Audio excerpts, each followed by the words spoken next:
আসসালামু আলাইকুম, আমি ইস্পাত জানি হবিগঞ্জ থেকে বলছি। সবাই কেমন আছেন? আশা করি সবাই অনেক ভালো আছেন। আলহামদুলিল্লাহ আমিও ভালো আছি।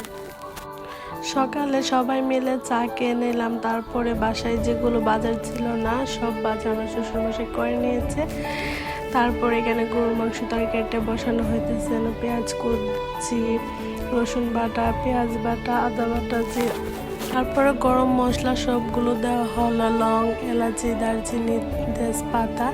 তারপর এখানে জিরা বাটাটা দেওয়া হয়। গরুর মাংস রান্না করতে যা যা উপকরণগুলো লাগে সবগুলো এখানে দেওয়া হইতেছে। আর বিয়ের 4 মাস পরে এই প্রথম আমার বাবার বাড়ি থেকে আমার চাচা দুলাভাই আসছে, তো তাদের জন্য এটা আইটেম। আর এখানে ছিল পাবদা মাছ। পাবদা মাছটাকে ভাজি করার জন্য লবণ, হলুদ, মরিচের গুঁড়ো দিয়ে আমি ভালোভাবে এটাকে মিক্স করে নিচ্ছি।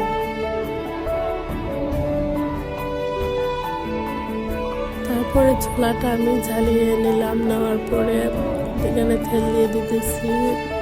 তারপরে এখানে পেঁয়াজ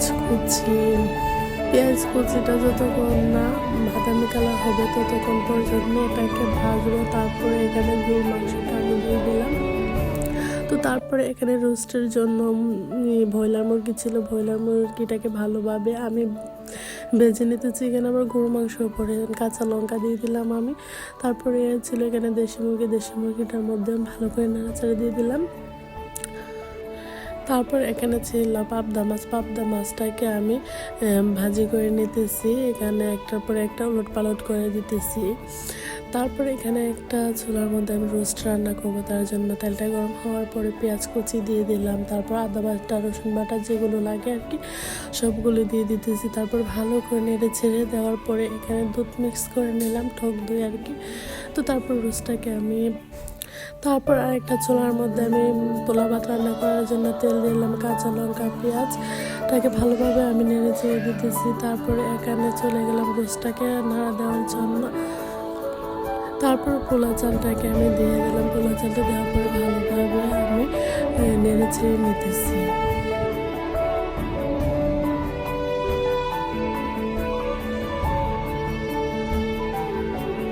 তো ভালোভাবে নাড়াচাড়া দেওয়ার পরে এখানে আমি পোলাও চালের পরিমাণ পানি দিয়ে দিলাম, দিয়ে ঢাকাতে ঢেকে আবার ডেকে বলে চলে এসেছে।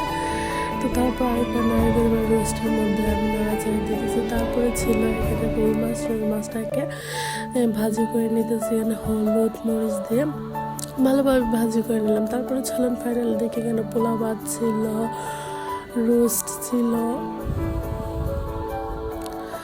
তারপর এখানে ছিল পাবদা মাছের ভুনা করেছে, তারপর এখানে দেশি মুরগি ছিল, তারপর এখানে হচ্ছে গরুর মাংস ছিল, তারপর সাদা ভাত ছিল। সাদা ভাতের পরে তারপর এখানে মাছ ভাজি ছিল, শসা ছিল, আর মেহমানদেরকে লেবু শরবত দেওয়া হয়েছিল লেবু দিয়ে।